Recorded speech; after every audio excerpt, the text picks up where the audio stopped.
2, 3.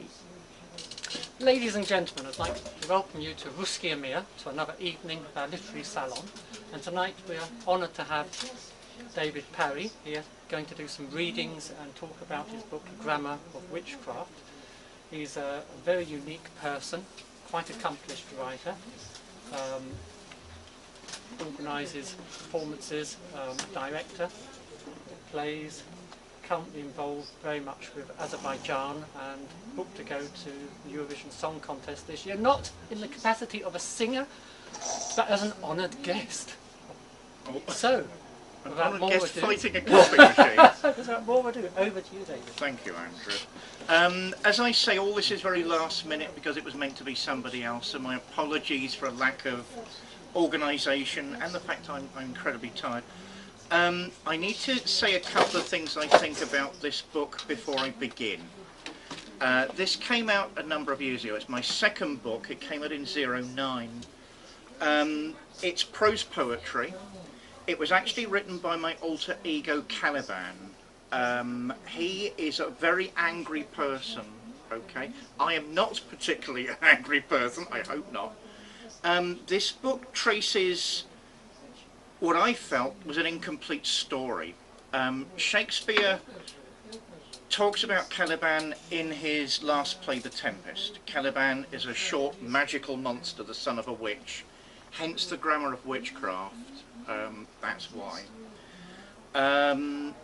Shakespeare has him going back to Milan with Prospero the Duke. I always felt that was really an inadequate way of leaving that character. He's an extraordinary character. He goes all the way back to the Bronze Age. He's also in the poetry of Browning, and Browning makes him a bit of a milksop, and I didn't really like that.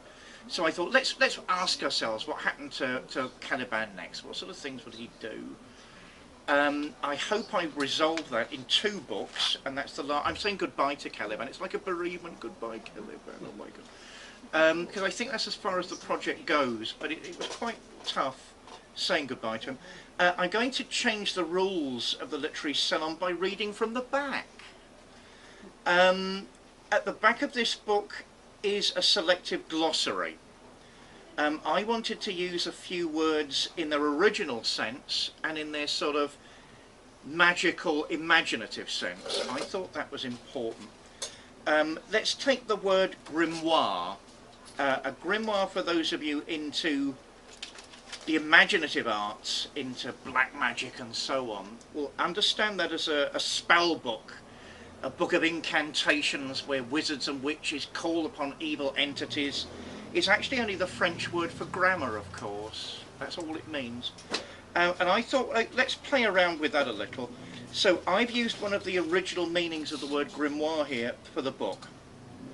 Although the French word for grammatology, it is also a book detailing the textual methods of notation by which the great northern scholar Saxo Grammaticus, that's where we get the word grammar from, initially developed his semantics of witchcraft. These days, such imagist volumes usually take the form of black and white vellum manuals and are occasionally used for ethno-ritual purposes. Let's look at something more strange. I was saying to my new friend there, what is poetry? What is poetry nowadays? Why do people write poetry? Nobody reads it. Everyone thinks they can write it, but nobody reads it. There's an irony for a start. And everybody writes bad poetry, which is another irony. Oh, I love you, come back to me. Oh, whatever, yeah. Because it's not from the heart, it's from a convention. It's not from the heart. I will die unless you return. I am hurting. That's poetry. Poetry. The act of beautifying conversation and prose through the use of imagery and rhythm to enrich communication. It is consequently the highest literary process, historically adept at using lexical items to unlock the doors of textual cognition in the other one, in order to express the realities of the world in depth. Derrida is indeed correct in pointing out that originally there was a cultural resistance to writing iconic stanzas down on papyrus. due to the perceived sanctity of living oral imagism. His idea is if you write something down, you've killed it. I hate you! The minute that that's written down, the emotion's gone. So his idea is we've got to keep things performed, spoken, interactive. The Greeks thought that as well. Plato said, writing is pharmaction, poison. Don't write it down, tell people what you think and feel. That's poetry. This is a collection of prose poetry and actual poems. What I'm going to do is read extracts. Obviously, to read the whole thing will take too long. It is not the sort of work I do nowadays, and so when I was reading this on the way here, it seemed like something literally somebody else had written, and it seemed to belong to a different time. And also Caliban says things I would never say, and he thinks things I would never think, and that makes it even more of a strange volume now. It's something I can't really get back into, but it's still, I believe, saying a lot about what poetry is, what people are, and where we're going and where we're not going. I'll begin with my first poem, Decay. Decay's flavour confounds every reason, either confuses or confounds in the inferno of forgotten lies, where sinister airs under all good spirit, so discord disguised as dissent, between natural neighbours, between books, between innocent souls in midsummer grief, first crushed and quelled by sad circumstance, then pugnaciously cast in dystopian scenes, which arena each fist as a victim's defence, as a blood-stained cousin to the thunder, and rival to the reddening earth. Yet forgetful that in the enormity of being, hidden glories still dwarf each tragic event, with bright transcendent light, with sound, with tribal regeneration, and with drying dust and frozen ashes under our icy northern footfalls. Caliban just feels a sense of loss. He doesn't feel a sense of gain. The first chapter I'm not going to read because it's too long. It's called Wishbones and Weasels, and it's all to do with people he doesn't like. And I thought that actually it's just simply too long. So what I'm going to do for the sake of the salon this evening is read the second poem, then the second chapter.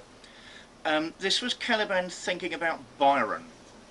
We recently went to a Belarusian, the Belarusian embassy was very, very kind in inviting Gruntless Theatre to a performance of quite traditional drama, and I noticed the Belarusian ambassador mentioned Byron, a deeply misunderstood poet. Now he's always the sign of the rebel. Actually, it's more complicated than that. He didn't see himself as a rebel. He was an aristocrat. Aristocrats don't want to depose themselves. They want to keep hold of their castles and their money. So, yes and no with Byron. Caliban on Byron. The werewolf. Beware the werewolf and his ways, once said a woodsman's wife. For poppy seeds flower between his teeth when the moon shines weird and white. And once bitten by this loathsome beast, only madness inflames the mind, as his poetry sings in blood possessed by the rhythm of romantic rhyme. By the rhythm of romantic rhyme, my dear, by the rhythm of romantic rhyme, only lunacy crowns a belligerent brow with the rhythm of romantic rhyme. So as the sunshine lights the day, give thanks to bright heaven above, that another cold night has passed away without the werewolf falling in love. Aristocrats don't want to lose their money. The first law of real life.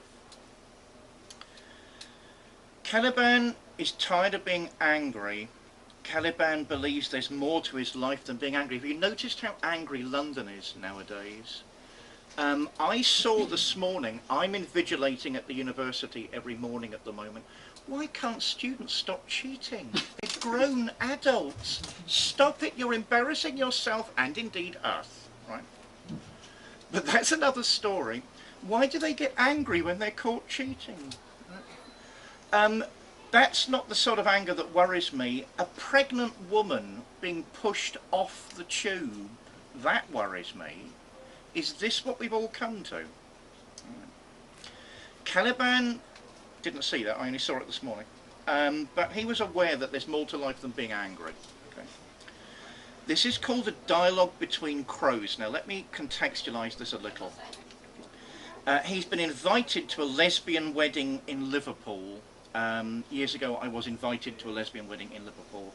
It was delightful. Champagne everywhere, lots of chocolates. Incredible. And certain things happened in real life, which I'll explain afterwards, which made me think this is genuinely odd. Not the people inside the church, the people around the church. It's genuinely odd. We'll go for it. The same-sex service was to be held at St. Breda's. I couldn't resist the irony. St. Breda's is an actual church, by the way. A third irony. As a guest from out of town, Caliban had been given a highly detailed map and advised to get a cab. He was meant to be looking for the only Methodist church feeling magnanimous to officially celebrate this type of union. For fuck's sake! He swears I don't. Okay. For fuck's sake! This made no sense to him at all, since the idea behind every type of marriage seemed rather similar. Change necessitates choice. No matter what sexual orientation a person had, getting a partner implied that everything in life would be different and doubled. It was an undeserved blessing, as well as a crippling curse. There's never a blessing without a curse, I think. In some mystical sense, the couple become part of a single uncoordinated whole, which is inevitably more than the sum of its individual parts. Years previously, he had read that when a man and woman make love, they become an angel. No doubt. But gay lovers in particular bond closely on a subtle physical level.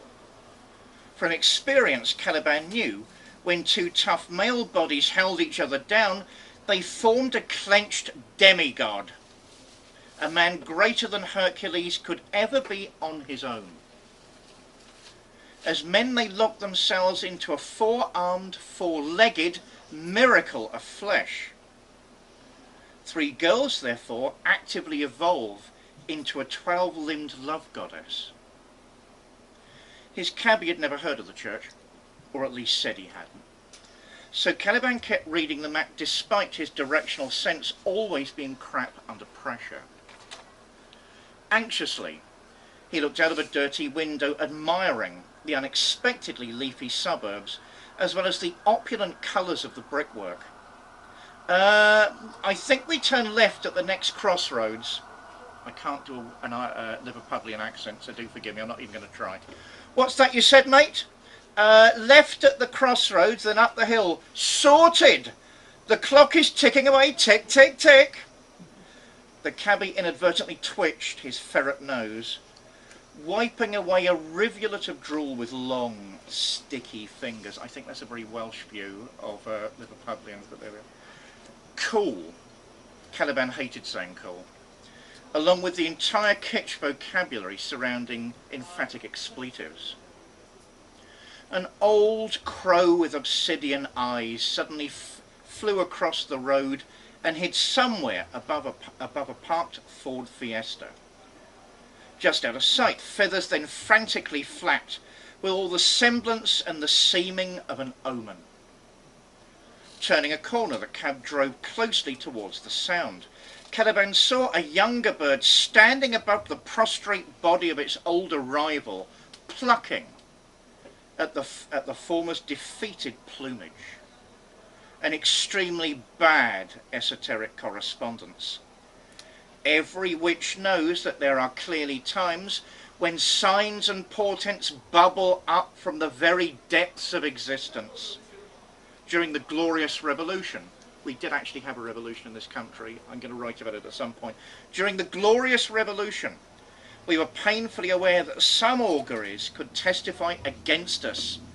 Black Shug the demon dog, that's actually taken from the witch trials, Black Shug the demon dog could speak gospel truth when it suited him.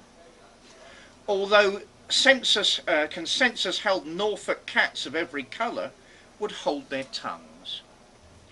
Witches such as Agnes Waterhouse, she was an actual witch, she got, so you're a witch, we're hanging you! Poor old Agnes. Witches such as Agnes Waterhead also claimed that consorting with toads proved equally reliable. She noted these creatures would often become familiar imps, or in other words, forbidden bestial lovers. Indeed, before her hanging, the pleasure she received from these love pygmies had become almost legendary. Caliban's familiar was a monkey. His name was Mike. The almanac sworn witches against monkeys, but they had been instantly attracted to each other. Mike was a huge muscular boy, 6 foot 3 inches tall, hazel-eyed and really hairy. He wore tight khaki shorts to show off his butt, that's a quote. Complemented by a white tank top, that's true, isn't that awful taste? There was a heated chemistry between them from the beginning, despite the obvious fact that the monkey was afraid of him. Like every other witch, Caliban suckled one of these imps. He fed him through a supernumerary nipple, marking the dwarf's genetic superiority over heterosexuals. In the past, our enemies would search for hidden teats all over our bodies with their prying, sensual hands. Don't trust the witch finders. They tended to claim these unnatural protuberances, women's breasts, for example. Oh, disgraceful! All in the records, look yourself. Unnatural protuberances were completely insensitive to pain and incapable of bleeding. If you bled to death, you were innocent. Shortly before torturing us, perhaps nothing really changes. As Caliban sat in the back seat looking for local landmarks, he noticed the shadow of Matthew Hopkins. I hope that man is burning in hell forever. If anyone deserves to, he really does. And the shade of Charles Fort sitting opposite him, arguing about oracles and imps. From beneath his wide-rimmed hat, the lean and looming Witchfinder General was horrified by these happenings. He stroked his long grey nose and he uttered under his thin breath, "Phenomenology or witchcraft? I, sir, see not the difference. You like these bizarre and monstrous events because you are a limb of Satan yourself, Mr. Fort." Glowing with a genial light, Fort's plump spirit shone with an even greater luminosity than usual. He responded by saying, "Oh, come, come, what witchcraft? Creative nature serenades us men at every moment. I have heard that in the forests of England there have been times when stones were known to give good counsel, and brooks have babbled with satirical comments. Chaucer must have heard this on his travels, as well as Ben Jonson when he trod the boards. Unlike the philosophers, these poets let the planets speak to them personally, refusing to lecture the world about its essential processes. Far too few thinking men have ever had the genuine courage or imaginative insight to follow this lyrical path." Hopkins tightened his grip on the cane he carried, wrinkling a heavy brow. "Lyricism and laxity. I was the youngest member of the Puritan Commission, and their rational instrument against the forces of exotic romanticism. The intellectual freedom you extol is but license to grasp the ungodly. What does truth need to know about omens or humour? Devil's work, sir. Fort sagaciously felt his moustache and crooned. How can the mystery of life be without laughter? We should delight in the flowering of creativity while rejecting every possible interpretation. Whose truth? First-hand experience is more valuable than third-hand explanation. The word unnatural makes no sense. If something happens in nature, it is then natural. Caliban could no longer contain himself and grumbled, "Neither of you understand witchcraft." They both looked at him with surprise. Neither of you. Before his unwelcome travelling companions could speak, Caliban continued. We worship the all-seeing eye of Mother Energy, burning in the messianic activities of her triangular son, who constantly ascends back to his mother. For us he becomes incarnational flesh and phenomenon, tasting the knowledge that flesh alone knows. But he is still only her son. She is sovereign, the absolute I, observing herself in created things. Historically, our energic religion once communicated in secret mystery cults of Eleusis, Corinth, and blessed Samothrace.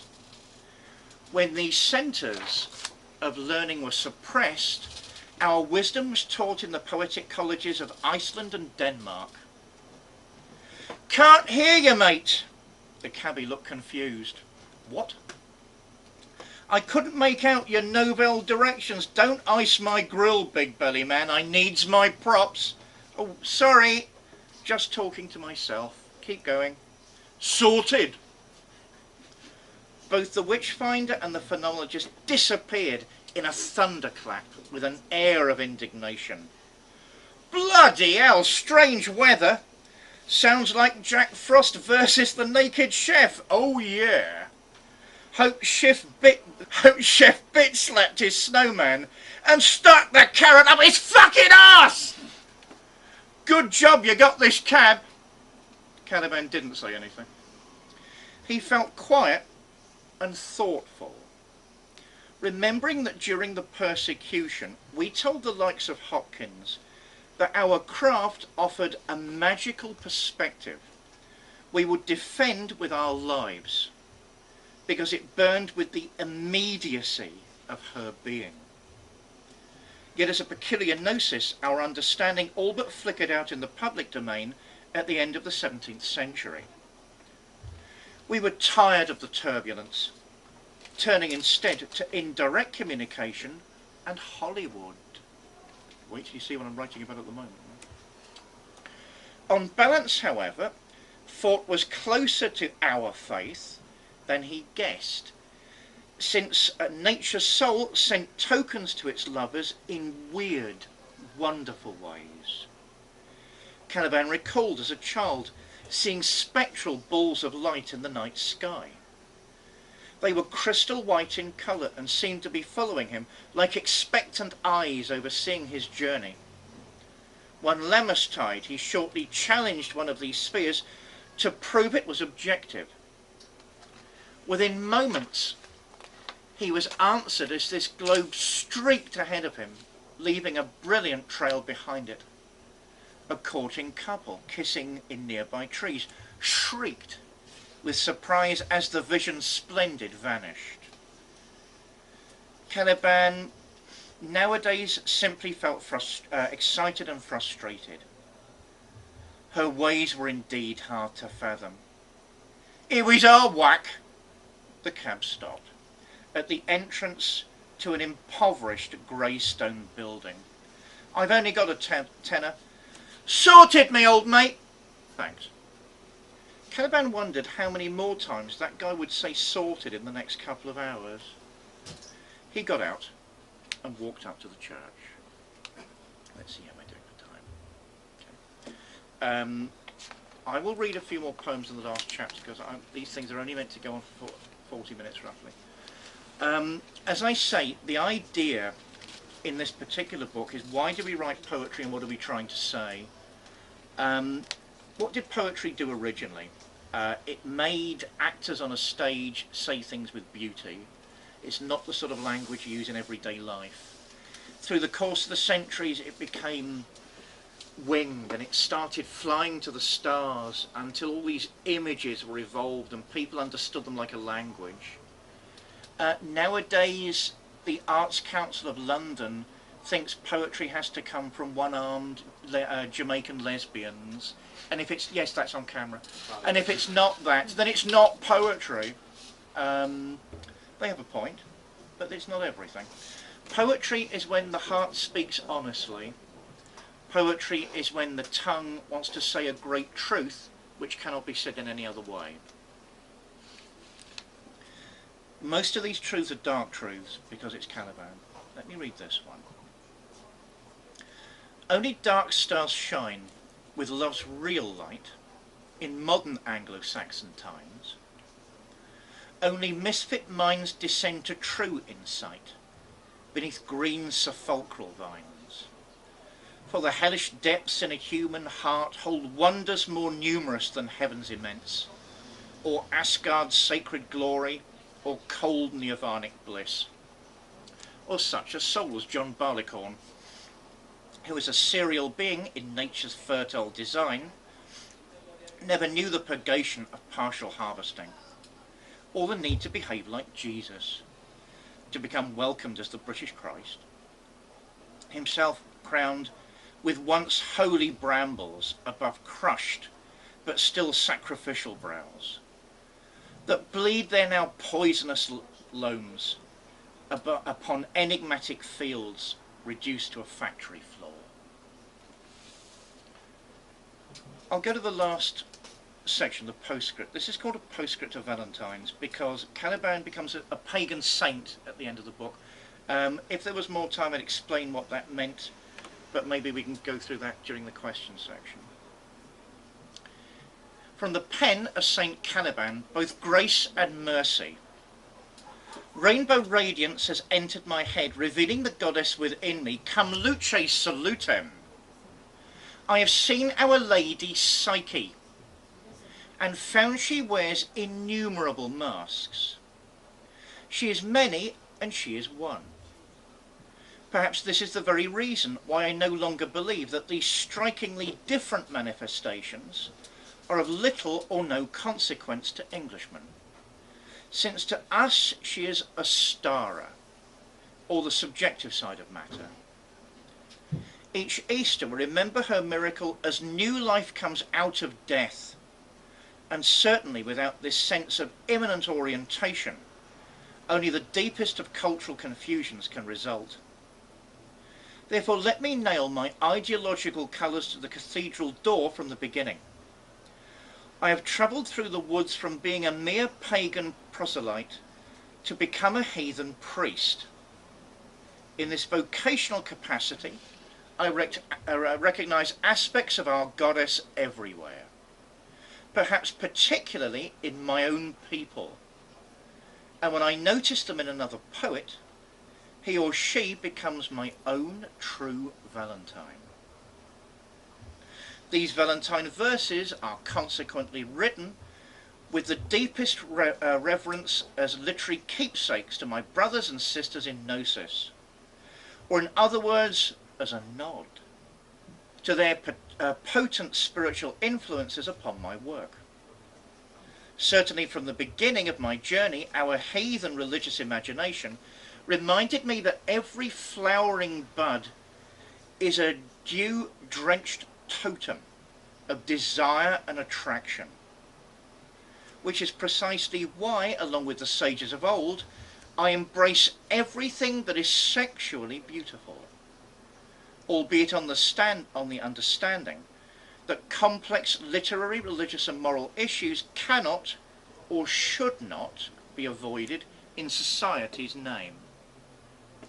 Or put more succinctly, devalued by a literary establishment increasingly draconian, as well as intolerant towards any opinion not officially blessed by its own dubious sanction. All I ask is that careful literary pilgrims, with the more courteous disposition of honest inquiry, give their time to consider these Valentines, taking what they find to be just and leaving to the future any romantic assertion proving to be personally irrelevant or provocatively tangential for the present debate. This is where I've arrived in my individual search for poetry at the moment. It may not be my position in a decade from now, and it was certainly not my position 10 years ago. Yet it is clearly here that I stand at present, with all the questions as well as the quandaries this truly Wiccan, that's actually a Saxon word, truly Wiccan territory entails. I'm also mindful that heathen Valentines without context often cause religious chaos. Indeed, without decorated borders and skillfully laced boundaries, little but triviality results. One of the few pertinent lessons to be learnt from postmodern aesthetic techniques. Even if it was a lesson well known to our ancestors and exemplified in the art of ages past, it's really not new. Back then, student rhymers ascended through the poetic ranks as they wandered between different villages to remind their kinfolk about historically charged heroic acts. He was a great man, he was a good man, he defended us. You get the idea. While circulating news concerning current events within the village I've just come from. The best of them secured positions performing at an aristocrat's house, thereby becoming richly rewarded for their talents. Bought off is the modern way of putting that. It goes without saying that such increasingly complex constructions demanded a powerful memory, and in the course of time various mnemonic devices emerged as memory aids. Embracing this innovation, the rhymesters themselves realised that the pristine beauty of their compositions was verbally raised to unexpected heights. These linguistic mechanisms were, therefore, eventually built into the verses themselves. The rhymesters were slowly becoming true poets. This is why oral origination, the oral origination thesis of poetic composition, needs to be re-examined every now and again. The argument asserts someone will speak with a natural lyricism. Maybe it only happens when a person is under pressure or intoxicated or suddenly inspired by the tragic significance of a single event. In the final analysis, however, these contingencies don't matter as much as the fact that there is a strange power in such obviously oracular utterances. They are quite literally moments of truth, or prophetic occasions, when we see into the fathomless heart of Psyche herself, being temporarily caught between the everything and the all, in a life made more aware that sexual relationships embody her beauty.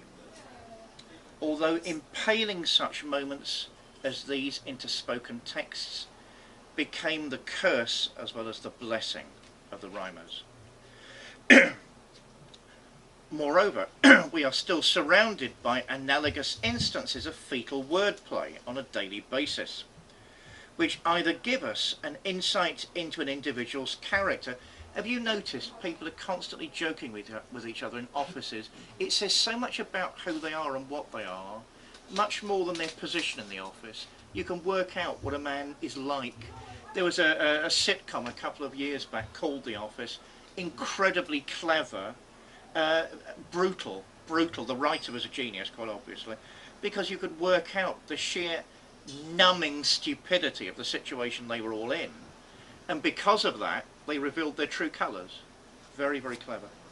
So I think wordplay happens on a daily basis, which either give us an insight into an individual character or reveal a previously hidden aesthetic value. It should thus come as no surprise that a peculiar authority is attributed to this uniquely human gift, a type of status recognised as holy, holy, holy by our forefathers, but usually seen as frightening, or merely a question of good education by ourselves. After all, most modern rhymers are introduced to poetry as a series of carefully organised lines on a blank page, or as memorised phrases performed for a reading.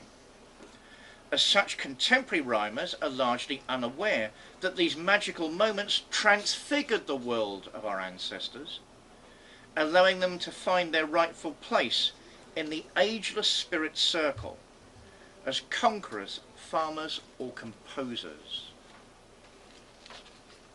I'll have to cut this down. In this radical way, a small but eroticised band of highly literate witches can, at long last, re-emerge into public view, protected by the hallowed sanctity of tradition and the deep initiatory knowledge that female metaphors are more appropriate when trying to frame questions of divine realities. Something that's caught my attention, there's a big row going on in Russia at the moment. There was a group of Russian lesbian singers, I believe, who bared their breasts in an Orthodox cathedral. Wonderful publicity. Unfortunately, politics in certain parts of the world is moving even more quickly than here at the moment. They're all in jail at the moment. I wrote the a review of one of his books.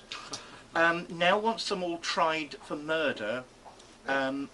What murder they've actually committed, I'm not sure, but it's getting really worrying. Okay, we have to guard freedom at every single moment. Right? It's not theoretical; it's in our lives now. So, what they were saying is what I was talking about actually years ago. If you want to talk about God, higher consciousness, the above thing, it always seems better with female language. You know, God is fertile, fecund, creative, productive. That's a woman. That's woman's language. So I think that just makes more sense. Our ancestors thought that too, which is why most Western poetry always ends up idolising the woman. Always. Even in Dante, it's Beatrice that actually takes the place of God. It's a long story. Yes, the study and interpretation of these skin-tight documents must remain in heathen hands alone. Only then can our meta-languages weave new sources of belonging, my dearly beloved. As I have now joined such rarefied ranks, finding thereby freedom in perfect service, while remaining Caliban in clover, may I finally testify that I am lying on the ground because I am Caliban. Because I am Caliban, I am drunk. He was always drunk.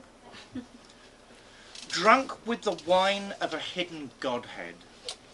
A wine bibber with an upturned bowl. Upturned but still to be replenished. Replenished by the blessings of the saints. I'm lying on the ground because I am short. Short but dressed in a gown of grey, a gown that hides a poet's gospel, gospel news given by a hunted fox, hunted yet unafraid in the knowledge that an angel is ascending. I am lying on the ground because of a giant a giant of fire who sits on a throne. His throne reveals this authority divine, authority given to a celestial spirit, celestial and not of the solid world, solid like a chalice, crossed in suffering. I'm lying on the ground because I am hungry. Hungry, although every day I am fed by a fish that appears in a pond like Bethesda, inspired by a breath, the breath of a promise, bringing health in its quenching. Promise and fulfillment beyond any expectation. I'm lying on the ground because I am praying. Praying to the stars for their singular kindness. A kindness that allowed the love born of ashes. Ashes whose embers, like better roads to travel, light and enlighten the tongue and the spine of a man seeking wisdom in words. And at that point, I think we'll stop. Thank you for coming. David, thank you.